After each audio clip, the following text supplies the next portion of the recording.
Hi there, thanks for taking an interest in how complexity can inform our public management practice. Today I'm going to give a short presentation on how we can achieve better outcomes in complex environments. My name is Toby Lowe. I've been working on this as a kind of research agenda for a couple of years now. So, what we're going to talk about is a little bit about the current paradigm for how people think that outcomes can be achieved. Then we're going to explore the idea that it's systems that produce good outcomes.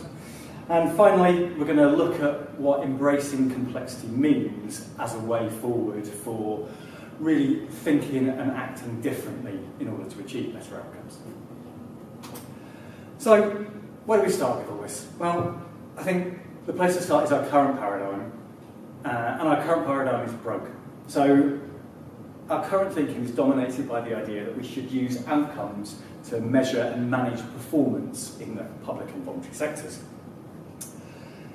What happens when people use this outcome-based performance management paradigm? What's the evidence for what happens when people implement this kind of approach? Well, we can look at a quick summary of the evidence. This is my favourite quote about it. The overall conclusion from an international experience of implementing an outcomes approach is that the journey is long and the results are disappointing. That's from a paper by Erica Wimbush in 2011. And that's kind of supplemented by studies from all over the world. This is just the latest one, which is a systematic review of outcome-based contracting by the Australian government. What that demonstrated is that when commissioners create outcome-based contracts, those contracts deliver the outcomes that the commissioners have asked for. But unfortunately, those outcomes weren't what the people who are at the sharp end of the services, the people receiving those services, they're not what they wanted, and other outcomes got worse or stagnated. And we can interpret there's a whole stack of studies that all pretty much say the same thing about this. And we can interpret what's happening in all of those studies kind of mainly through this idea of gain, in that outcome-based performance management turns everyone's job into the production of good-looking data, rather than meeting client need.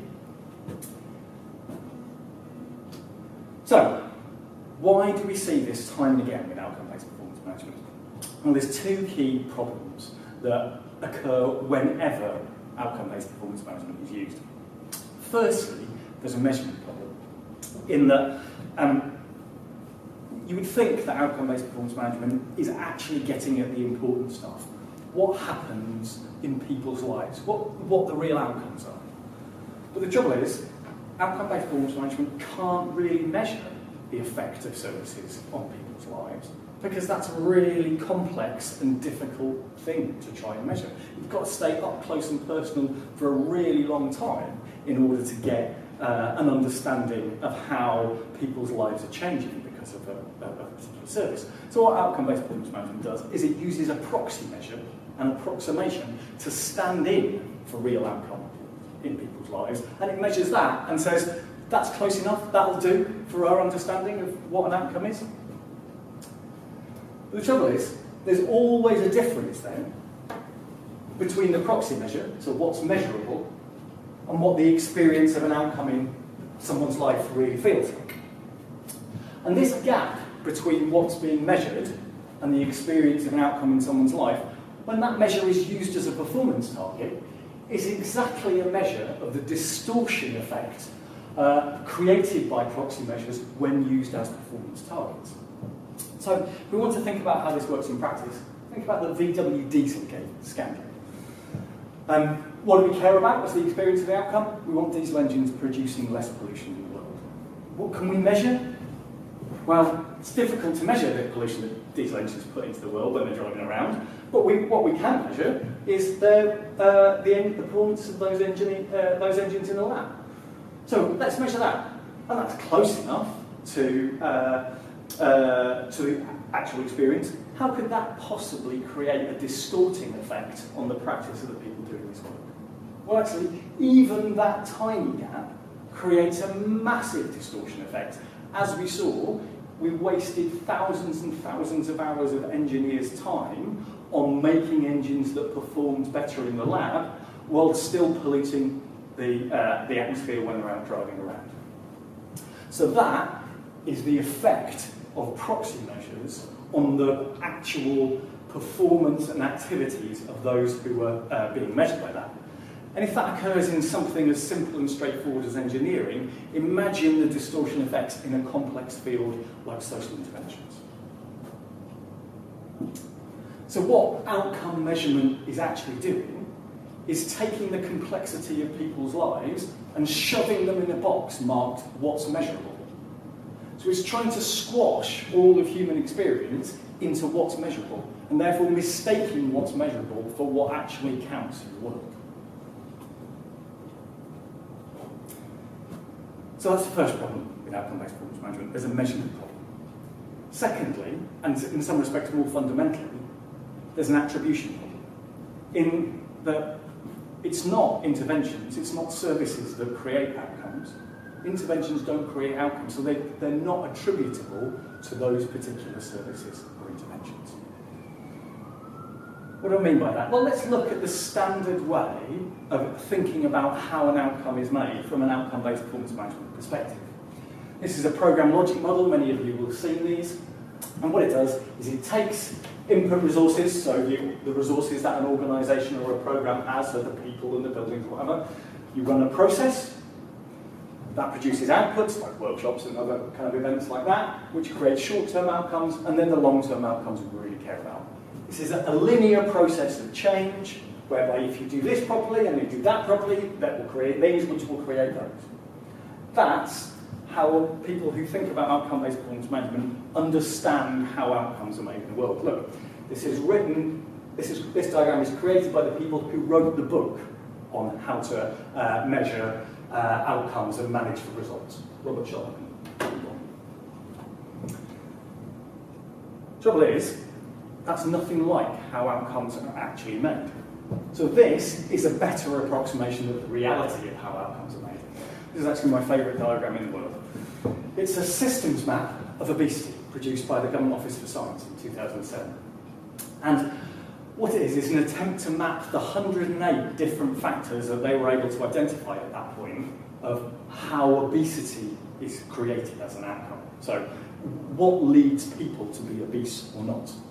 And you can't see on this diagram the individual 108 factors and all the relationships between all of those factors, but they sum them up into kind of specific areas like early life experiences, food production and supply, macroeconomic drivers, education, media, technology, the nature of work, built environment, healthcare and treatment options.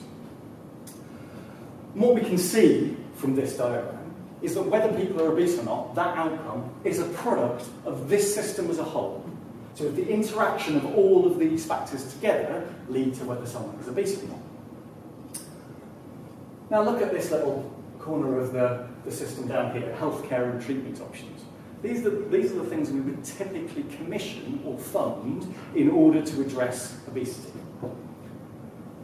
And if we try and hold the organisations in this part of the system responsible for the behaviour of the system as a whole, all we're doing is trying to hold them accountable for things they don't control.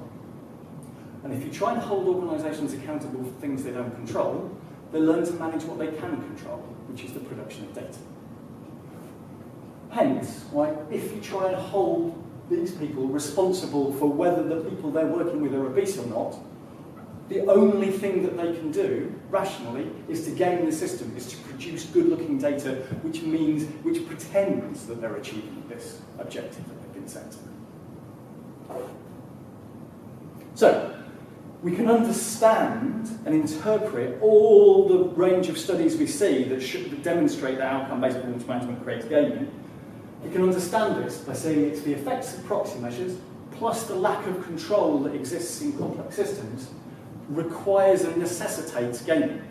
Now, sometimes organisations don't do this. So there are some great studies that say that value-driven organisations can resist this temptation to gaming. But if they do resist that temptation to gaming, then essentially, and they're being commissioned or funded under an outcome-based performance management regime, like payment by results or similar, they're putting their contracts and their livelihoods at risk. So their values are fighting against the rationality of the system. So, the question is, Why would we create a system in which the only rational thing to do is go? Because that creates the conditions under which no one tells the truth to each other, in which it's really difficult for that system to learn and improve. So, what else can we do? We can embrace the complexity of the work. What do we mean by that? Well, this is a report that we created working with funders and commissioners who we've been told were starting to do things differently, who were starting to embrace the complexity of the work. So what we did was we interviewed these 15 public sector commissioners and charitable funders and said, what's your experience of and response to complexity? When we answered them that question, they started talking about relationships and trust. It's quite interesting. Your experience of and response to complexity leads you to using relationships and trust. So we did a follow-up set of questions with them. How do you use relationships and trust? And when we started to ask them about relationships and trust, they started to talk about complexity again. So we knew that there was something here. What do we mean by complexity? Well, we mean kind of three things. Firstly, we mean that people are complex. Now, often in the kind of world of social interventions, you'll hear talk about people with complex needs. And that is one way of understanding what this means. But I want to kind of assert something more fundamental than that everybody's lives are complex. So what makes my life meaningful to me is different from what makes Matt's life meaningful to him, and what makes your life meaningful to you. The way that I experience an outcome like well-being will be different from how Matt experiences, but different how you experience it. This inherent subjectivity of outcomes means that everyone's lives are complex. Secondly, we know that the issues that we're dealing with are complex. So, for example, an issue like homelessness is very rarely just an issue about housing. It's frequently a combination of issues that are interdependent. So it might well be an issue about housing and mental health, and domestic violence, and substance misuse, and involvement in the criminal justice system. There's many different factors that can be interlocking to, if we want to understand the homelessness of a particular person or set of people. And finally, we know that the systems that respond to these issues are complex. So, we look again at this map, we can see the range of factors that are involved in this. We understand that there are many different organisations all working together. Some in the public sector, some in the voluntary sector, some in the private sector, some just part of civil society more broadly. The family relationships, the friendships that people have, most of these are outside the control of people who fund or commission activity. They're beyond the scope of management, yet their interventions in all of this, their actions, are crucial for achieving positive outcomes. So, we need to embrace complexity because life is complex. And we've done ourselves no favours before, right? We tried to pretend that this stuff is simple in order to make it easier to manage. But in doing so, in trying to make our jobs as managers easier, we've disrespected the people whose lives we're trying to help, and we've disrespected the nature of the work. So, we embrace complexity because life is complex. So, we did these interviews with people, with funders and commissioners who are starting to work differently to try and understand their experience of and response to complexity. What did we find? Well, we found an emerging new paradigm for how to fund and commission in complex environments. And this was based on a fundamental shift in people's thinking and practice in three key areas. Firstly, in the area of motivation. Secondly, in the role of learning as an improvement tool. And finally, in the role of funders and commissioners in looking after the health of the system as a whole and investing in quality of relationships. I'll dig into each of these three in turn. So, first key shift, a recognition on the part of funders and commissioners that the people who do this work are intrinsically motivated to do so. They don't require extrinsic motivation in the form of reward and punishment in order to focus their attention on doing a good job. Now this is really significant because it also fits with the research evidence about motivation of people who do this work. So whenever you ask the people who do this work, what are your motivations, you get a whole bunch of stuff about intrinsic motivation back. But also it fits with the research evidence about people's motivation to do any complex problem-solving type task. So when psychologists have looked at this question about motivation and problem-solving, they find that you actually have to put stuff in people's way to prevent them doing complex problem-solving, creative type work. So as long as the work isn't kind of routine,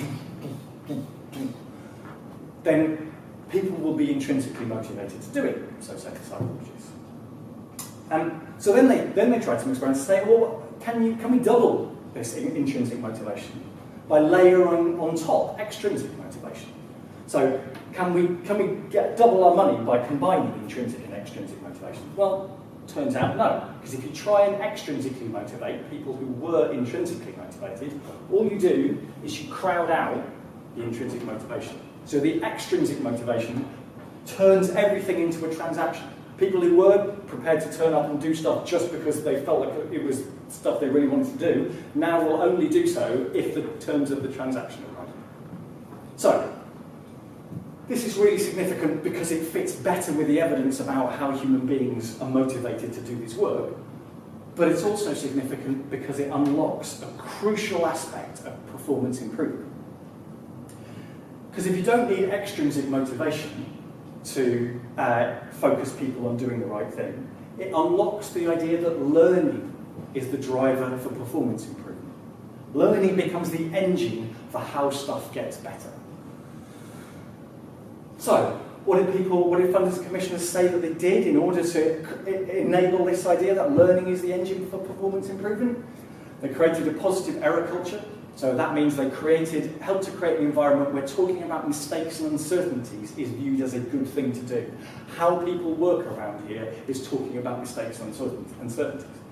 And that turns out to be really important in complex environments. Because imagine you're working in that kind of obesity space, that complex spaghetti diagram. You're trying to work out what the right thing to do is. You're working with a client, oh, should I advise them to do this? Should I advise them to do that? You don't know. You cannot possibly know what the right thing to do is as a worker in that scenario, because your judgment will interact with all of those other factors in ways that are pretty unpredictable. So that means if you're a worker in a complex environment, you are necessarily, and you're having to make difficult judgments every day, you're necessarily going to make mistakes, and you're necessarily going to feel uncertain about some of those judgments. And if you know that you're going to make mistakes as a worker and a person who manages workers, then unless people can talk about those mistakes and reflect together amongst their peers about that, how does anyone's practice improve? If people are having to hide their mistakes and uncertainties because we only pay people for achieving positive outcomes, how does anyone's practice get any better? So, it turns out that helping people to improve their judgment-making capacity in situations of uncertainty is really crucial to this performance improvement, and creating positive error cultures, environments where people talk about mistakes and uncertainty, is a way that people achieve that. They also create spaces where practitioners reflect on practice together. So this idea of kind of peer reflection and reflexive practice, crucial to performance improvement and learning. And also significantly, people use measurement to learn and improve. Because it's really easy to hear this kind of presentation and think, oh, measurement isn't important. No. Measurement can be very important. But we've got to focus on the question, what should you measure? That question is important, but it's actually secondary. The primary question we should be asking is, why are we measuring? Because you can measure to learn and improve, that's one reason, or you can measure to hold yourself accountable to others, to demonstrate impact to others. But you can't use the same set of measurements for both of those purposes. Because both Campbell's law and Goodhart's law kicks in. So Goodhart's law any measure that becomes a target ceases to be a good measure. Campbell's law, any quantitative indicator used for the purposes of social decision making tends to corrupt and distort the processes it is intended to monitor. So you can't use the same set of measurements for both accountability and for learning. So we need to choose. So what these people do is choose to use measurement for learning and improvement.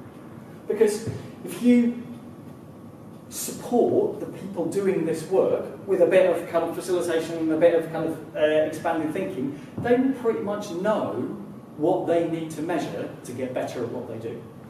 So that's what these folks do. They support people doing the work to measure what's important to them to enable them to improve their practice. Finally, the other key shift that funders and commissioners make is they begin to take responsibility for the health of the system as a whole. So they're not just thinking about taking responsibility for having a good contractual relationship with each of the service providers that they have. They're actually thinking about the quality of relationships in the system as a whole, because they know that it's the system as a whole that produces good outcomes. So they know that it's their job as funders and commissioners to make those systems work well. Because if those systems work well, those systems will produce the good outcomes that they're looking for. So how do they do that? Well, they make sure that they are effective networks between the actors in the system, and make sure that there's the appropriate kind of information flows between actors in the system so that those actors can coordinate their actions effectively. So that's the kind of technical side of system health. But there's also a kind of more emotional side. Funders and commissioners build positive relationships and nurture trust between the actors in the system. So they nurture trust between them and the organisations they fund and commission, but they also nurture trust between the organisations they fund and commission. And that, they tell us, significantly means using collaboration as an organising principle rather than competition. So funders and commissioners think about how they can take competition between the actors out of the system as a way to enable more effective systemic behaviour. So, brief summary of those ideas. It's systems that create outcomes. And complex systems, we've seen, can't be controlled. They're not under the control of the funders and commissioners, the people who used to think they were in charge of producing outcomes. So they need to let go of the illusion of control, because the illusion of control is harming the way that those systems operate. The right question is, how can our systems work better from the perspective of the people who need them? That's crucial, from the perspective of the people who need them. And seemingly the answers that people are exploring to that question, how can those systems work better, is to recognise intrinsic motivation, to use learning to create performance improvement, to build networks and collaboration, and to nurture relationships of trust. So, that's kind of some of the principal stuff. What does this begin to look like in practice? Well, these are some of the processes that funders and commissioners use in order to enact this new paradigm. There's processes of scoping inquiry, where people do their homework, they collaborate with other funders, they meet and build relationships with applicants, and that they draw insight about what works in those systems from a range of experts, both kind of academic and experts by experience. There's a resource allocation phase, which involves kind of significantly less paperwork than previous approaches, long-term unrestricted funding, this idea of being relational funders, it seems to be key. We'll dig into that in a minute. Then there's processes of relationship management. So they're actively maintaining high-quality relationships between themselves and those that they fund, and between those people. Part of this, as we said before, is about supporting network infrastructure, but also training and development. What skills do people need in order to do their jobs and to work collaboratively in this way? And finally, there's a learning and evaluation role, whereby information is used for learning rather than just for monitoring. So it's this shift moving away from monitoring, moving towards learning and evaluation, creating these ongoing dialogues between practitioners and between other folks in the system that enable learning and adaptation and therefore improvement, and creating feedback loops in the system. So, just picking out some of those key processes, one of the key ones that I would highlight is this idea of multi-year unrestricted funding. And by unrestricted funding, which I mean unrestricted in the accounting sense, that it's not restricted by particular terms and conditions, it's not attached to particular key performance indicators or anything like that. So it's not unrestricted money as in unending supplies of money, it's unrestricted money, money that can be used for any purpose. And the significance of that is what these organisations, what these funders and commissioners are saying is, we trust you as an organisation to do the right thing, and we trust you to do the right thing when the world changes. Because one of the other key factors about complex systems is that they're dynamic. They change, and they change in unpredictable ways. So if you, as a funder, try and tightly bound your funding by saying it has to achieve this key performance indicator and that key performance and this key performance indicator, has to have this milestone attached to it and this milestone and this milestone. All you're saying is you know everything about how that system should work now and how that system will work into the future. Now, it's not possible for you as a funder and commissioner to have that knowledge. It's literally impossible. But let's just say for a second you had perfect knowledge. Let's create a fantasy land where you as a funder and commissioner have perfect knowledge about how this complex system that produces the outcomes that you care about, you've got that perfect knowledge, so you can set these perfect key performance indicators about how that resource should be used.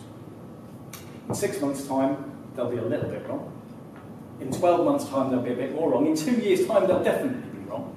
So if you're giving significant length contracts or grants around this stuff, and you're putting these key performance indicators on, all you're doing is guaranteeing that that funding will be used inappropriately in some way in the future. So, funders and commissioners who work in this way are saying, we trust you as an organisation to do the right thing when the world changes. Because the world is going to change. So, this idea of trust becomes crucial.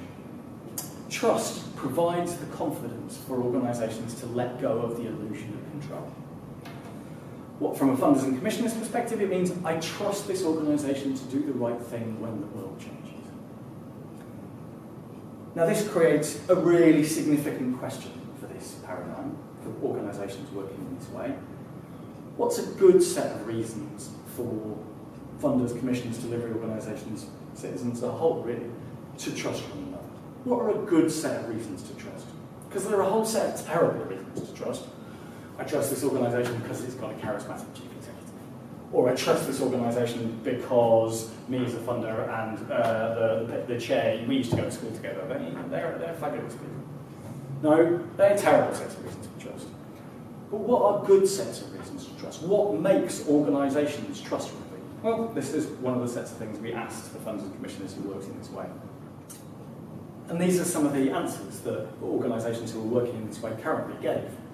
They said that they trusted the organisations who collaborated well together, who were prepared to work with one another for the benefit of the people that they care about.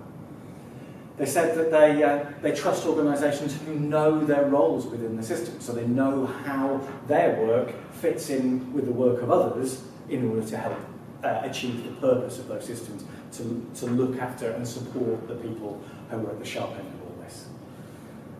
They trust organisations who share and reflect on their practice with others. So organisations who are prepared to be transparent about what they do, who aren't trying to hide their practice away behind intellectual property and saying, no, that's our business. And they trust organisations that use data and other information intelligently to learn. So who's using measurement well to learn and reflect?